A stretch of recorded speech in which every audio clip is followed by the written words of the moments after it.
Ah. Woo! You guys see this? Oh my god! Oh my god! I know we came here to do Karma's bad route, but look at this! We unlocked them! Oh god, I'm so happy. I'm so happy. And we have an option to break our own curse! Whoa! Wait.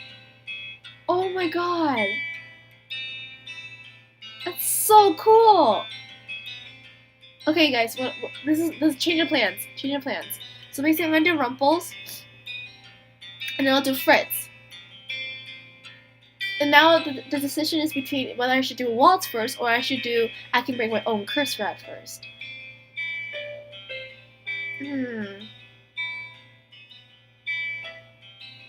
I'll do this first and then Waltz. Because I feel like Waltz should be the grand finale because he's the actual good ending. Well, I'm not sure. We'll figure it out before that. But right now we're going to do Karma's bad route. So we're just going to skip all this to do all the bad choices and see the bad ending. Yeah. So we're going to go back to Karma. Da da da da.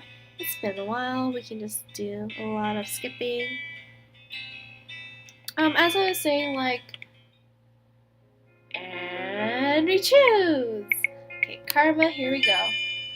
Oh, it still goes on. Oh, thank you. I didn't want to skip all, like, keep pressing. It's not that terrible. See, okay, so that was a bad choice. You know, like, it breaks my heart because I don't want to, like, yeah.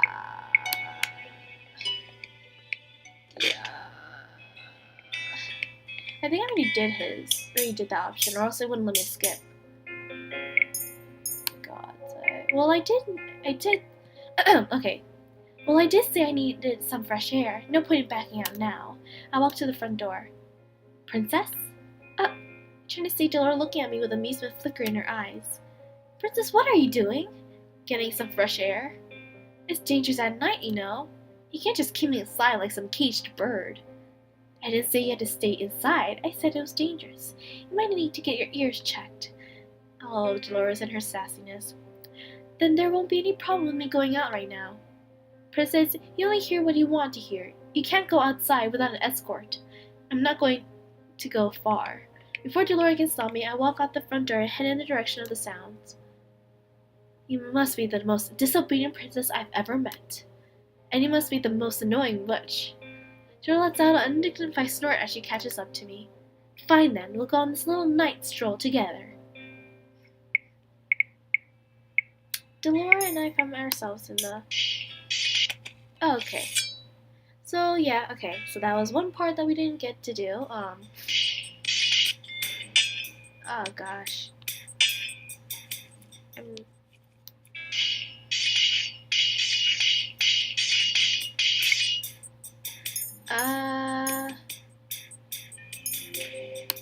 This is the bad run, right? Yeah, that was the bad one. And then I'll have that one. Princess, I didn't know you liked such cute things. That's precious, darling. I hope it doesn't tease me about this later. Let's go and do this somewhere else, shall we? Karma leads me to the middle of the plaza and two of us find a table. Okay. Oh, wait. Pause, stop. I want to go back to that scene. I want to see if they changed the scene so it's that, Oh no! It won't let me go back!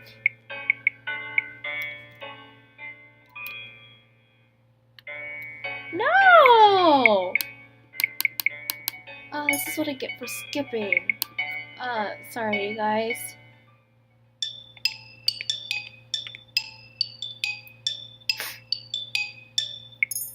Is this the wrong one? Yeah, that's the wrong one.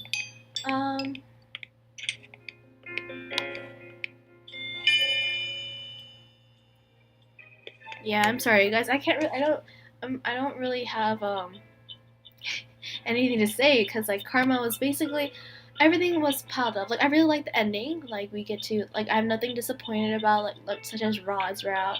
About the ending. I think it was fight back that was the option. Yeah. And so I don't. Oh wait no! Stop! Go back! God damn it! Okay wait. Actually, if we do one wrong answer, I don't think that's a huge thing.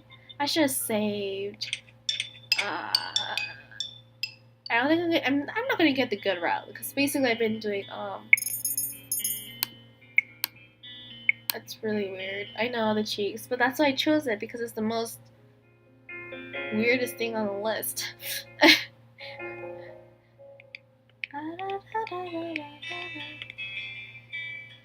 So yeah, there's like basically Karma's route was actually pretty it was pretty okay. I may be outnumbered, but I cannot let myself be caught. Maybe the people at the bar will help me. I open my mouth to scream, but one night covers my mouth as some attention falls on us. Nothing to fear here, everyone. Just a criminal we've apprehended. I struggle in their grasp, but the men are too strong for me. Don't fight back, man. Resistance is useless. Everyone in the bar looks scared of me. This is even worse than everyone glaring at me. I try to blink back tears as they come into my eyes. Come on, let's take her to the palace. Okay. So yeah, because Karma's end was there's nothing, no conflict. Like we have siblings and stuff. Not like we're half like we're half siblings. Is what I'm trying to say. So his route is pretty perfect, I guess. And for now, maybe I'll have something to say later as I think about it more, about karma and all these other things. I'm really curious. Like I actually.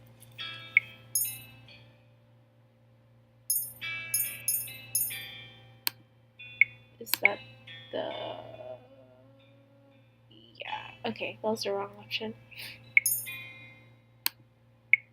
It's nothing. As much as I want to say something, Claude told me about how hard confessing was. I cannot begin to understand what that would be like. Princess? Scarlet, don't be for telling him what's on your mind. Maybe we should tell her, Garland. Yeah, okay. So, I guess what's really interesting for me is that I want to know who the previous girl was. I sort of want to see his family members. I want to. I don't know. I want it. Like the thing is, I'm perfectly happy, but there's just like the small things. Like I'm like, oh, it would have been cool if that happened. Top him. His hand is clear opening, but I cannot damage his hand any further. I'll try to shift my weight against him. If I can take him by surprise. I push it back against him as suddenly as I possibly can. Claude makes a sound, maybe with disapproval, and does not budge. I change tactics, stepping on his foot instead, but he only shifts his stance. Before I can think of what to try next, Claude moves, and I am suddenly pinned on the ground. Karma 1, Scarlet 0. That was a pretty good attempt, love, but not good enough, I'm afraid. Yeah. So like, Karma was pretty much a pretty good route. There wasn't like a real huge thing I can think of. I keep repeating myself because I really don't know what to say in between all these skips. Comfort him, he's not gonna be happy. Something must be really bothering him. I should be patient with him, just like he is with me. Before I can think about what I'm doing, I reach out to grab his hand. Oh, he just slapped my hand? No way. Oh, wow. You shouldn't just reach out to touch a person without giving them some warning. But he does that all the time with me. I put my hand back, and at the same moment, Claude's expression fell. He looks at me with almost a pained expression on his face. No, wait. I shouldn't have said that. I'm sorry. And, yeah. I actually want to meet his brother. Like, that's one thing that'll be cool. But I guess it just won't happen. I know the errands are important, but I really need to find Claude to give. Is it so wrong to put him first? Yeah! But okay, I should be able to find him something soon. Do you have something else in mind for him? No, but it shouldn't take too long to find him something. I'll follow your lead then, Princess. The two of us walk around town for at least an hour searching for gifts, but nothing stands out to me. I slowly feel myself become frustrated, knowing that I wasted so much time. We haven't done the errands yet. Maybe Waltz was right. We should have done the errands first. I've wasted a lot of time, haven't I? We're fine, Princess. It'll just take a little longer to get back to the margin. We spent a few hours gathering the supplies needed for the tavern, only then do we start looking again for Klaude's gift. Princess, I can hold those bags for you. So yeah, it would have been cool to meet Karma's brother. It would have been cool if Karma's brother was another route, but I don't think so. It would have been nice to see what his parents were like and how he became so vain. Because, yeah. But, who knows?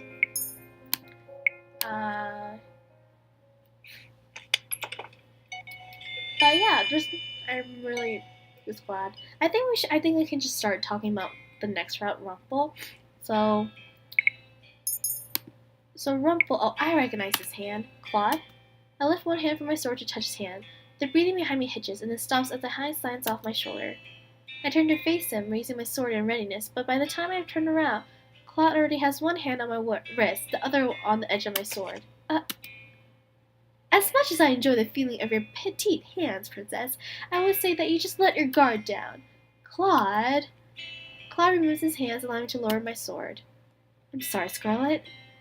I feel my breath catch my throat when... Oh, okay. So, I guess we can go... I'm sorry, Karma, like, I'm talking about Rumple in the middle of your route. And that's pretty bad, but I just really want... But I feel like it's a good way to segment into what we're going to do next. So, Rumple's story is Rumpelstiltskin, in which a princess was poor, and so, but there was a thing where she was looking, there was a, thing is, I'm like, very rough now of my fairy tales, but I remember something about a girl who was not exactly rich. I think she was a peasant, and, I am sorry. For what? For my stubbornness. Klaude pulls away from me slightly and raises an eyebrow. He chuckles. Oh, but your stubbornness is one of the many things I like about you. My heart thumps loudly. Like? Oh, I meant... Yeah, okay, that's why that was a bad thing. So it was something about a girl who was a peasant, and then there was a notice, like Cinderella, about the prince needing a princess or a wedding. I want to keep practicing. Princess, if you overexert yourself, your reflexes will slow tomorrow. But I'm nowhere near as good as Jiren and Garland. You sure you won't reconsider going, Princess? No, so please stop insisting I reconsider. I will go to save my father. Klaude sighs and leans forward to set a hand on my head. Okay. I cannot promise that. Princess, I'll be fighting right beside you if it comes down to it. I'm going to protect him. Staying behind him will only have him suffering because of me. Stubborn until the very end. I wanted to be on equal footing with you. Klaude sighs but does not say anything. Let's attempt sleep in preparation for tomorrow. And then so the girl wants to be married to the prince, and then she has nothing to give. And so what she does is that she goes to Rumple. No, I think Rumple comes to her. I'll retell the story before we do Rumple's route, but why would I be afraid of you? You've never done anything frightening before. You aren't a frightening person. The only time you ever frighten me is when you're like this, when you look like you're in pain and when you keep secrets. The secrets are my own selfish desire, but they're for your safety too. You're talking in circles. Why didn't you just tell me what's going on? And so basically, I think it's either she goes to Rumple comes to her, the peasant girl, and then she offers Rumple something, Rumpelstiltskin. I think it was one of her jewelry, in exchange for Rumpelstiltskin to turn straw into gold. And that's where did the beast come from? Oh, okay, we're in a new scene. Okay. Sorry guys, I guess I'll hold off Rumple to the very end. I thought I had a lot more time, but it went really fast. Knights immediately rushed toward me. I back away so far as I can without re-entering the throne room. Princess, come quietly, and we'll keep you somewhere safe until it all dies down. I raise my sword and stand ready when the knights surround me. I order you to stay out of my way. Our apologies, Princess, but we're under orders from the king. Alcester is not the true king. What did he offer you for your loyalty? Wealth? Status? That is none of your concern. One of the knights moved toward me as I react on my instinct, swiping at him. You might want to put that down before you hurt yourself, Princess. Do not antagonize me. One knight rushes me, and my blade connects with his shoulder. Another approaches me from behind, and I hit him with the back of my sword. The third moves too fast for me, and I feel his blade cut into my shoulder. Ugh! I hiss at the pain that stings from the wound. I'm bleeding. The next time he swings, I successfully manage to evade him, but then bump into another knight. I'm surrounded. Just come with us, Princess. We don't want to hurt you. You already did. No. I feel one of the knight's hands on my shoulder. I attempt to pull away from him, but stop when I hear him scream. Ah! The beast stands behind me, his eyes narrowed, its mouth gaping wide. A scream escapes my throat.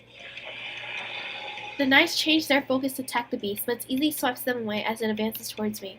It's getting closer. I desperately back up. However, my back soon hits a wall, and with nowhere else to go, I stand in defense position that Klaude has taught me. I hold up the sword and then use it to throw back the beast's shadowed claw as he reaches out for me. That stands. Ah! It talks! Stay away from me! The beast moves towards me again. I stumble in place, struggling to hold my ground. The knight throws his sword, the blade impaling into the beast's shoulder. No! And giving me an opening. The beast's wounded arm swings into my reach, and I lash out with my sword, managing to draw blood. No! Princess, Delora would never create a beast like this. This has to be Sir Mithras doing. No! Oh! An attacking knight catches the beast's attention, and I do not wait. The beast turns. I raise my sword and manage to slay it deep into the beast's chest. Why? Oh my god. A piercing cry erupts from somewhere deep in his throat, and I stumble back without my sword, which is still stabbed through the creature's heart.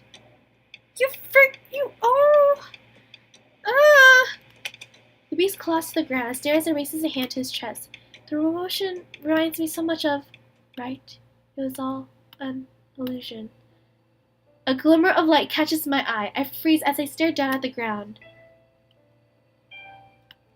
Right there where the blood is already pooling around the sword in the beast's chest is a rose-shaped locket. The locket I gave to Klaude! Why do you... The beast stares at me with glassy eyes, its mouth barely moving. After a few moments, a low rumble comes from the beast's throat, and I realize that Grisby pain chuckle. Afraid of me? I told you. The beast stares at me unblinking, but its eyes are already beginning to haze over. The way it speaks, locket that it has. I look at the locket again, and the blood seeping through the surface, and suddenly I realize... If I ever told you the reason, you would hate me, Scarlet. Or more accurately, you'd be afraid of me. No, no, no! No, no, no, no, no, no, no, no, no, no! I kneel down beside the beast. I was wrong. No, no, no! Klaude! I clutch the locket to my chest as I kneel over the beast. Klaude, no, please! I lay down to listen to his breathing, but there is nothing but silence. Everything around me goes dark. I killed him. There is sound of voices behind me, but they are mute, unimportant. Klaude, I'm so sorry. Yep! Crash. Give me the crash. There we go. Damn! Damn, that was so... That's messed up! Why?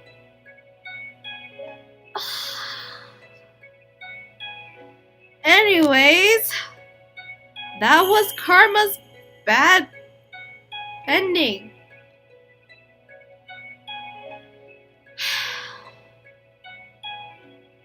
Yeah, okay. That's, yeah.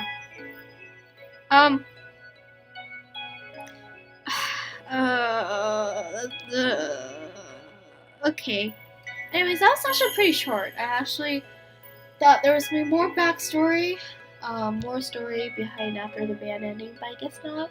That was horrible. But anyway, we're officially done now with Karma's Wrath. I'm in pain now. But yeah, we finished Karma's Wrath. We're going on to Rumple's. I guess I can do my research first before telling us the Rumple story if you guys didn't know. I think most of you guys do know, but it's not a common story like Ariel or like Beauty and the Beast. So I mean, the only thing I can remember now is that the girl asked, and then the Rumpelstiltskin got like her jewelry, and then he made straw turn into gold, and then the king liked that, and so the king took her in. But the thing is, the king was like, "I don't believe you. You do it again." And so the king locked her up in a tower with full of straw, and then made her. I told her that she has to finish all the straw and turn into gold again by the next sunrise, I think. And then Rumpelstiltskin finds out, I think, and then he comes back while the girl is desperately trying to figure it out, and he does it for her after she gives him another uh, jewelry, I think, and then he turns into gold, and then the king's like, "I want to do it one more time," so then like to prove it, and then but the third time, this time the girl had nothing to offer to Rumpelstiltskin, and basically Rumpelstiltskin is like, "Oh, when you get married to the prince and you get a baby, I'm going to take your firstborn. That will be your prize." And yeah, that's right. And then the girl was like, "Okay." And so basically Rumpelstiltskin turned all the straw into gold the third time, and this time the king let her marry the prince, I think, and they were married, right? But once they got married, they did stuff, and then the girl got pregnant, and then she forgot about she didn't really forget. She remembered that her firstborn would have to be given to Rumpelstiltskin, and so what she did was that Rumpelstiltskin, after the girl gave birth to the baby, Rumpelstiltskin would come over and was like, "Give me the baby now," and she's like, I can't." And then so Rumpelstiltskin's like, "Well, then guess my name. If you can guess my name correctly after 3 times, I'll give you 3 chances, and if you get it wrong the third time, then I'm taking the baby." And so what the girl did is that or at least there's different versions of how the story sort of goes, but there's 2 versions that I'm thinking of right now. One version is that the girl tells the prince that she married, who's the king now, about how she made a deal, and surprisingly the prince forgave her, and so the prince basically staked out into the woods and find where Rumpelstiltskin was living. And the thing is, Rumpelstiltskin was doing like dancing around, singing at his cottage area, and he's like singing a certain song like, "I'm Rumpelstiltskin, they can never know my name," or something like that. And the prince heard it. So basically, the prince went back, told his wife the real name of Rumpelstiltskin, and when Rumpelstiltskin came back, was like, "Okay, what's my name?" He's like, "Just hand me the baby, because you don't know my name." And the girl's like, "Rumpelstiltskin." And I don't remember I don't know the ending exactly, but that's the basis of the story. Girl, peasant, want to marry a prince. Rumpelstiltskin comes over, turns straw into gold, and then last payment is baby, and yeah. And then she figures out his name, so she keeps the baby. Oh, but some stories like say she never figured out the baby. She never figured out Rumpel's name. So it's very this Rumpel story is gonna be very intriguing because it's gonna be because there's no exact fairy tale that people are stand by with as much as like there's Ariel and Beauty and the Beast, which there's Disney versions, and that's mostly what people believe in. Even though Ariel has a darker original story, I'm not sure about Beauty and the Beast because this is a French story. But I know this one about the bubbles, about Ariel turning to bubbles, but I don't even know if there's a different version of Beauty and the Beast. So now we're going to be going to Rumpel's round next. So, sorry for hearing me blabber as I try to remember what Rumpel's story was, but I hope you guys enjoyed Karma's round. I certainly did. And I guess now we're going to Rumpel. Oh God, please save my heart. And so yeah. Thank you for watching, and this is Scarlet Clover, and I'll see you guys in the next video. Bye bye!